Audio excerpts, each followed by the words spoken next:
മഹാനായ ഉമർ ഇബ്നുൽ ഖത്താബ് റളിയല്ലാഹു അൻഹു ഒരാളെ സമ്പത്ത് കൊടുത്തുകൊണ്ട് അദ്ദേഹത്തെ ഏൽപ്പിക്കുകയാണ്. എന്നെ എല്ലാ ദിവസവും മരണത്തെ കുറിച്ച് നീ മുന്നറിയിപ്പ് നൽകണേ, എവിടെ വെച്ച് കണ്ടാലും മരണത്തെ കുറിച്ച് അറിയിപ്പ് നൽകണേ. ഉമറേ, നീ മരിക്കേണ്ടവനാണ് എന്ന് എന്നെ കാണുമ്പോൾ നീ പറഞ്ഞുകൊണ്ടിരിക്കണേ. അതിലൂടെ എനിക്ക് ആഖിറം ചിന്തിക്കാനാണ്, മരണത്തെ കുറിച്ച് നന്നാവാനാണ്, അത് ഓർത്തുകൊണ്ട് പരലോകത്തിന് വേണ്ടി പ്രയത്നിക്കാനാണ് എന്ന് മഹാനായ ഉമർ ഇബ്നുൽ ഖത്താബ് റളിയല്ലാഹു അൻഹു. ആരാണ് ഈ മനുഷ്യൻ? ഒരു കാലഘട്ടത്തിൽ ശത്രുക്കളെ വാക്ക് കേട്ടുകൊണ്ട് വാളെടുത്തുകൊണ്ട് ഹബീബായ നബി തങ്ങളുടെ തല വിച്ഛേദിക്കാൻ ഇറങ്ങി പുറപ്പെട്ടതാകുന്ന മനുഷ്യനല്ലേ? അവസാനം ഹിദായത്തിന്റെ പരിശുദ്ധമായ വെളിച്ചം, പരിശുദ്ധമായ ഖുർആൻ സൂറത്തു താഹയിലൂടെ ഹൃദയത്തിന്റെ വരാതലങ്ങളിലേക്ക് കയറിയപ്പോ അദ്ദേഹം ഈമാനിന്റെ പരിപൂർണ തലത്തിലേക്ക് എത്തുകയാണ്. എനിക്ക് മരണത്തെ കുറിച്ചുള്ള ചിന്ത നൽകാൻ നിന്നെ ഞാൻ ഏൽപ്പിക്കുകയാണ്. എല്ലാ ദിവസവും എന്നെ കാണുമ്പോൾ നീ വന്നുകൊണ്ട് ഉമറേ, നീ മരിക്കേണ്ടവനാണെന്ന് പറയണേ, അതിനുവേണ്ടി നിനക്ക് ഞാൻ ശമ്പളം നൽകുകയാണ് എന്ന് അമീറുൽ മുഅ്മിനീൻ ഉമർ ഇബ്നുൽ ഖത്താബ് റളിയല്ലാഹു അൻഹു. ദിവസങ്ങൾ കഴിഞ്ഞുപോയി, മാസങ്ങൾ കഴിഞ്ഞുപോയി. ഒരു ദിവസം അദ്ദേഹം വന്നുകൊണ്ട് മരണത്തെ കുറിച്ച് പരിചയപ്പെടുത്തിയിട്ട് തിരിച്ചു പോകുമ്പോ അദ്ദേഹത്തിന് ശമ്പളം പരിപൂർണമായി കൊടുത്തിട്ട് പറയുകയാണ്, നാളെ മുതൽ എനിക്ക് നീ ഉപദേശം നൽകേണ്ടതില്ല, നിർദ്ദേശം നൽകേണ്ടതില്ല. എന്ത് പറ്റി ഉമറേ? മരണത്തെ കുറിച്ചുള്ള ഭയപ്പെടുത്തൽ കുറഞ്ഞു പോയത് കൊണ്ടാണോ? ആയാത്തുകളും ഹദീസുകളും വെച്ചുകൊണ്ട് നാളെ മുതൽ ഞാൻ വന്നുകൊണ്ട് വാദ പറയാം. മഹാനായ ഉമർ ഇബ്നുൽ ഖത്താബ് റളിയല്ലാഹു അൻഹു ആ സഹോദരനെ ചേർത്ത് നിർത്തിയിട്ട് പറയുകയാണ്, നിന്റെ വാദ പൂർണ്ണമാണ്, നിനക്ക് വാദ ഇനി ആവശ്യമില്ല.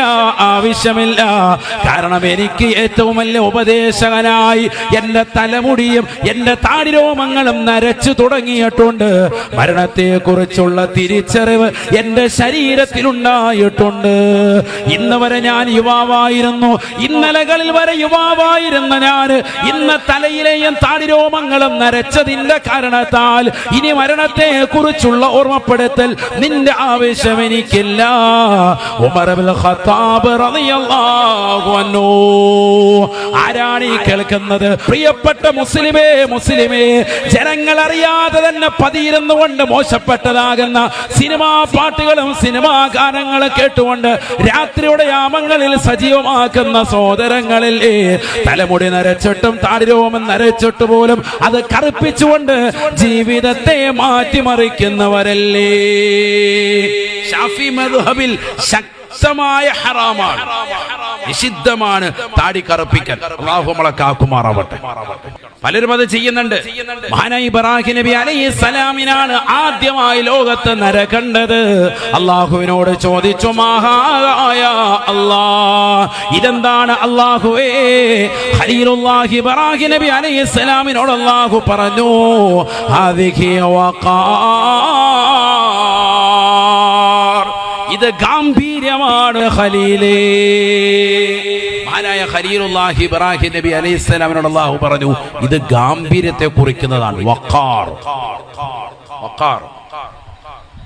മഹാനായ ഖലീലുല്ലാഹി ഇബ്രാഹിം നബി അലൈഹിസ്സലാം അല്ലാഹുവിനോട് ദുആ ചെയ്യുകയാണ്, അല്ലാഹുമ്മ സിദ്നി വഖാറാ, അല്ലാഹുമ്മ സിദ്നി വഖാറാ. എന്റെ ഈ താടിരോമം നരബാധിച്ചത് അത് ഗാംഭീര്യത്തെ കുറിക്കുന്നതാണ്, ആഖിറത്തിൽ അത് പ്രകാശിക്കുന്നതാണ്, അതിലൂടെ ഉന്നതമായ പ്രതിഫലം കിട്ടുന്നതാണ്. എങ്കിൽ എന്റെ ശരീരത്തിന്റെ രോമകൂപങ്ങൾ മുഴുവനും നീ ഗാംഭീര്യം കൊണ്ട് നിറയ്ക്കണേ അല്ലാഹ്. മഹാനായ ഖലീലുല്ലാഹി ഇബ്രാഹിം നബി അലൈഹിസ്സലാം ദുആ ചെയ്ത് കൈതലത്തിടേണ്ട താമസം ശരീരമാസകലം രോമകൂപങ്ങൾ നരയ്ക്കുകയാണ് എന്ന് ഹദീസിന്റെ ഗ്രന്ഥങ്ങളിൽ സുവ്യക്തമാണ്. മനസ്സിലാക്കണം. ആര് ദുആ ചെയ്തു? മഹാനായ ഇബ്രാഹിം നബി അലൈഹിസ്സലാം. ലോകത്താദ്യമായി നരബെ കറുപ്പിച്ചത് ഫിർഔൻ ലഅനത്തുല്ലാഹി അലൈഹിയാണെന്ന് സയ്യിദുനാ റസൂലുള്ളാഹി. റംസീസ് രണ്ടാമൻ